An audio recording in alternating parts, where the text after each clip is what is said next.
This is actually something that comes up for a lot of people. They see a loved one, a partner, a child, a parent, a good friend who is really struggling, going through a lot, and they know that that person would really benefit from going to therapy, and they've maybe even suggested that the person go to therapy, but that person just seems really reluctant, really resistant. Either they flat out say, like, I am not doing that, that is a dumb idea, or they always have some kind of reason or excuse, or you can just get this feeling they are really resisting it.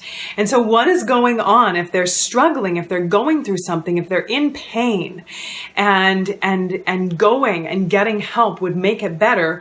Why won't they? What is happening? Why are they resisting this? Why don't they want to do this? And we're going to talk about actually several reasons, several things that could and are likely, at least one of them is going on with them, because they're not just trying to be difficult. I'm going to share with you the inside track of likely what this person is experiencing, at least one of these things. If you're new to me and this is the first time we're connecting, my name is Kristina, and I am a registered therapist, researcher, and online course creator. I have a master's degree in counseling psychology, and I work to help men and women get through the crap that is holding them back so they can like themselves and their lives more every day. And chances are, if you're trying to get a loved one to go to therapy, you have been to therapy yourself and have been working through a lot of your own crap that has been holding you back. But what you also know is that therapy is not for the faint of heart. Anybody out there who actually thinks that therapy is for weak people they have never been to therapy, because it is not easy to look at ourselves, to take an honest look at ourselves, to have honest conversations about ourselves, to be real and to not hide behind our defenses and our excuses and our things that we do to avoid having to look deeply into ourselves, because sometimes it's not pretty what we see. And so you know, if you've been to therapy, that it is not easy, at least at first. It takes a lot of strength and courage to go to therapy. So let's talk about some of these reasons why your loved one is reluctant or resistant or does not want to go to therapy. And the first and foremost, the biggest one, is that they just think it won't help. Flat out, they're like, what's the point? It's not going to help. It's not going to do anything. It's just talking. How can talking actually help me work through this stuff, get through this stuff, get past this stuff? The next one is that oftentimes, and this is a bit heartbreaking, but people think they are too far gone. They just think, I'm too much of a mess. Things have gone too haywire. I am too broken. I am too messed up. I am too far gone. And so there's just no point. And there's just no point to me going, because there's nothing that can be done. And that's a really hard one. I imagine that, if your loved one has ever said that to you, it's heartbreaking, because for the rest of us, we know that the human spirit is incredibly resilient, that human beings are incredibly resourceful, that people have come through the depths of pain and shame and trauma and turmoil and have risen from the ashes and have gotten through and overcome and healed from and dealt with that stuff. But it is a reality, is that some people really do feel like they are too far gone. The next one, and this is a really common one, is that they're scared of opening up a can of worms. They don't necessarily want to have that can of worms. If they do have a can of worms in there, they don't necessarily want to have that opened. They might feel like it will be too traumatic, it will be too painful. I've spent all this time kind of keeping that can shut and keeping things down, and yeah, it's true that it's still kind of simmering under there, but I would rather deal with the dull ache that's continuous than have to deal with something, having to look at it and face it and open it up, because that would just feel like way too much. And that's a reality for a lot of people. They know that they've got stuff under there. They've been through things, they've experienced things, they've seen things that they've spent a lot of time pushing down and trying to get out of their thoughts, even though they haven't been fully successful because we can't really just repress and push our things down because it comes out in some way or another.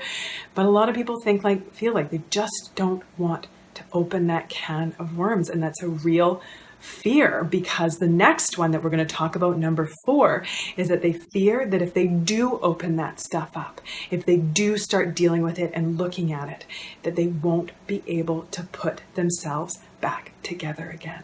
That they really feel like once that can of worms is opened, it's just this big mess that is not going to be able to get put back. And so now we've opened up the can of worms and I'm left with this giant mess that I don't even know what to do with or how to cope with. So now you've turned my dull ache into something right here in my face.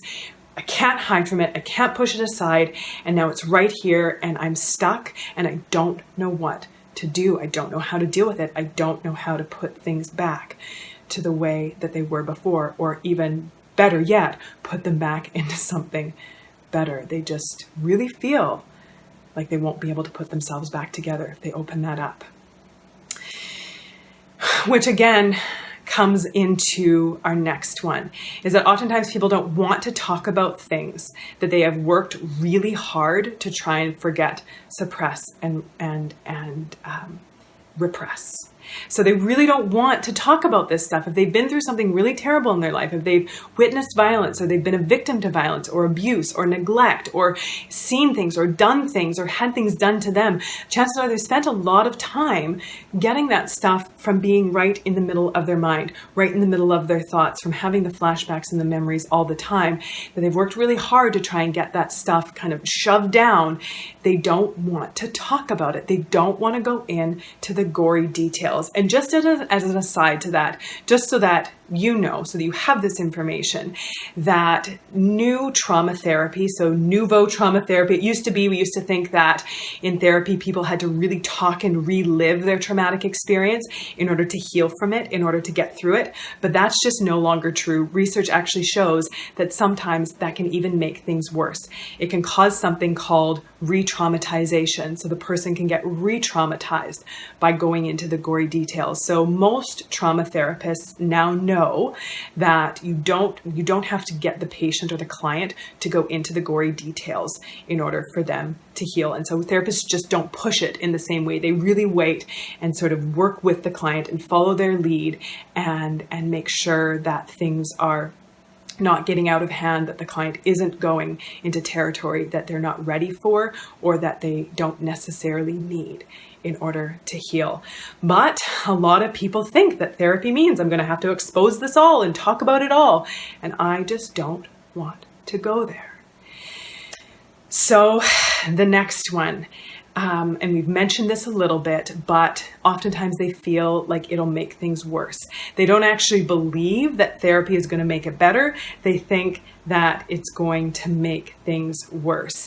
And so again, as we talked about, is oftentimes people are more comfortable with the devil they know than the devil they don't. So if they've been struggling or in pain or going through things for a long time and they've really had a hard time, they've had a lot of challenges, oftentimes they feel like, I know how to live with pain and struggle. I know how to get through the days. I know how to cope. Like, it might not be pretty, but I'm able to do it. And so oftentimes they feel like, I know how to do life within this struggle.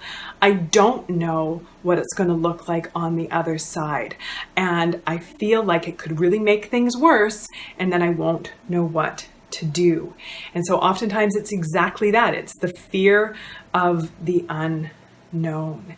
And that is a really real thing for a lot of people. A lot of people don't know what's going to happen in therapy. They don't know what it looks like. They maybe have some preconceived ideas through different movies or television shows. And, you know, therapists work really differently in a lot of ways, which is why finding the right fit is one of the most important things that you can do when you're working with a therapist. Don't be afraid to see a therapist once or twice or 3 times and, you know, give them a little bit of a chance there. And if you just don't feel comfortable, if you really don't feel comfortable, to be okay with finding someone else. And now our last one really is just about logistics, that if the person has to use their insurance or extended health benefits and can't afford to pay out of pocket, that they might feel like my issues or things I've been struggling with are pretty deep and intense, and it's going to require more than just a few sessions. So I don't want to go and just start getting into things and then have to get cut off and not be able to go anymore if they really can't afford to pay out of pocket. Or they might feel like, okay, like I'll go for a few sessions, and what if things start to get better, but then I'm left high and dry and I can't continue on, and I'm just sort of left hanging and I can't continue on in my healing journey. That some people might think, maybe there's no point on just doing a few sessions. And those are real things. Those are real fears. Those are real issues. So to be respectful of this stuff, to know that if you have a loved one who is resistant or reluctant to going to therapy or just flat out says no, that there's a good chance that they are thinking or feeling at least one of these things. To not just think like they're being difficult, or they're just being rigid, or they're just being emotionally stunted, or whatever it is, to know that there's deeper things going on with all of us almost all the time. It's never what it appears on the surface, or at least almost never what it appears on the surface. So to try and have a little bit of empathy and understanding.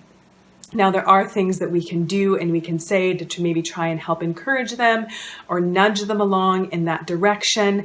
And I have a PDF for you. I have a document for you, a free document that you can grab right after this broadcast with some of those tips, some of those things, some of those suggestions on things that we can do to maybe help our loved one feel more comfortable and confident about perhaps considering going to therapy. And you can make sure that you grab that after the video today. And also come and join our Facebook group, goodformegroup.com. It's full of some of the most supportive, caring, empathic, and really fun men and women. I'll put the link here below as well. Make sure you join us there.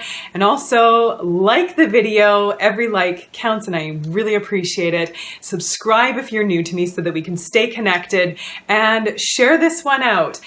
Let this one be something that becomes more common knowledge and understanding so that people are not feeling so frustrated. We can alleviate some frustration from loved ones and maybe actually help our loved ones who are resistant to going to therapy in some actually helpful and productive ways.